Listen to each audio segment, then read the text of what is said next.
The Amex Platinum card is a solid credit card choice if you travel a lot or you're into luxuries. I've had this card now for 2 years, and in this video, I'm gonna break down, is it worth it, is it not? But short and sweet, it is worth it if you travel a lot or you're into luxuries. So the first question I recommend you ask yourself before you buy or sign up for this card is, how much do you travel? And that is an important question because this card is really only worth it. You're only gonna get a return on investment if you travel a ton. And here's why. Most of the perks of this card and the benefits really come when you travel a lot. This includes the airport lounges, which are amazing, but also all the points multipliers you get on travel, the access to American Express concierge, the rental car benefits, the hotel upgrades, and the baggage credits, and all the different stuff that they add in here. So if you take travel away and say you travel like once a year for Christmas or once a year for Thanksgiving or something like that, this card is not worth it. Just don't get it, period. Save yourself the $600. Go get a Chase Sapphire or something else. So if you travel a lot or even a fair amount, this card may be worth it for you. The next thing you want to ask yourself in regards to travel is, how much do you care about airport lounges? Are you into the free food, chilling, hanging out, better Wi-Fi, the quiet experience? It really is worth it if you're into that. But if you're not into that, you may want to reconsider getting this card. The 5x multiplier on travel and like airfare is only worth it, obviously, if you travel. But their points multipliers on this card are quite terrible. So if you're not traveling and you're only buying food at restaurants, this is not the best card on the market. The second question you need to ask yourself is, where do you travel? And the reason I want to throw this in there is I go to the lounges a lot, but there are only nice lounges in big airports. So for example, you'll get access to all the American Express Centurion lounges, as well as say like the Delta lounge, but you have to be flying Delta. And then you'll get access to Priority Pass, which will give you access to some other lounges, but they're usually only available in larger scale airports. And look online for a list of the airports and the lounges, which I'll put in the description as well. The third question you want to ask yourself is, what is your income? This is $695. $695 is a lot of money, so you better be sure you're recuperating that.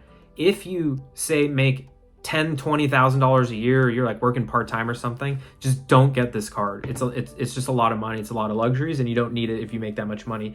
But if you make $70,000, $80,000, $100,000, $200,000 a year, something like that, and you're in the six-figure range, this is probably a lot more feasible for you. And if you have that much money, you're probably spending 10, 15% of it on travel, goods, luxuries, things like that. And you'll probably recuperate a lot of this money and get it back in the form of benefit. The fourth question is, do you like luxuries? This is really important because you think you're getting access to all these amazing things.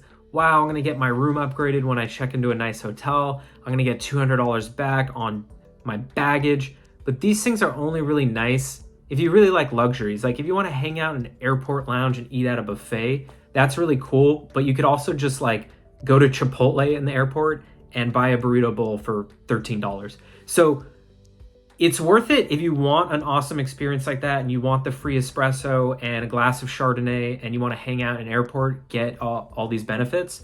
But if you're not into that kind of stuff, you don't want a shiny metal card that's like rock solid, and you don't want access to like call someone and have super nice concierge where they greet you with your name. You'll get all that with Amex, but if you don't need that and don't want that, this is probably not the right card for you. Why do all these questions matter? Number one, you get $200 of Uber credits, $200 of airline credits, $100 or $200 of hotel upgrades. You get the $85 TSA pre-check or global entry credit, as well as $179 clear. You basically get to cut the line in the airport. It's amazing. You get that credit and you get 5 times points on travel. So if you're traveling, let's call it 10 times a year, that's 10 flights there, 10 flights back, so 20 total. You have approximately 20 opportunities to cut the line using Clear, to get 5x on travel, stay in an airport lounge and get a buffet or whatever, a free espresso, free cup of coffee. This stuff starts to really add up. You'll be taking a lot of Ubers and you'll be getting that money back in the form of these statement credits on the Amex card. And that's what really makes this card worth it. If, again, you don't travel, you're not going to get your money back on these things and it's not going to be worth it. What are the cons of this card? So I'm going to end out the video with what are the cons of this card. The cons of this card are the point multipliers are only on travel. So if you don't travel, again, you're going to get 1x points at grocery store, gas, restaurants, and that is just kind of bad compared to the market standard and what's out there and what Chase Sapphire and some of the other more popular cards are offering at a lower price. The second is many small businesses just simply don't take Amex. If you go to a small business or you go to like Dollar Tree or you go to Arco gas stations or some of these like cash or debit only places, they won't even touch an American Express, and some will even pass on that fee to you and charge you like the 3% additional credit card processing surcharge. So be mindful of that. Amex is totally accepted at like Best Buy, massive corporations, they all accept Amex. But a lot of those cash only places or debit only places, they are not going to touch an Amex. And then you have to pull out a Visa, no matter how much money you have on the card, how much your credit limit is. You have to pull out a Visa and swipe that instead. The last thing is the mega annual fee, $695. Again, $695. That is a lot of money. That is your taxed money. That probably costs you $1,000 of income after taxes to make $695, which you're giving directly to Amex annually. It continues to come.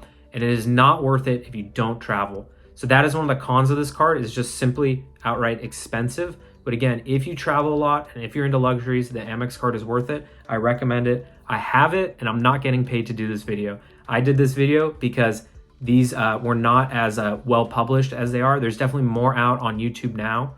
But when I signed up for this card, there weren't as many. So that's it. That's my summary of if the Amex Platinum card is worth the fees and if you should get the Amex Platinum card if you travel. So please subscribe to this video, like it, and post a comment. I will answer all of them. Just post a comment in the video if you found this helpful or if you have any questions about how I use the Amex Platinum card. Thanks for watching.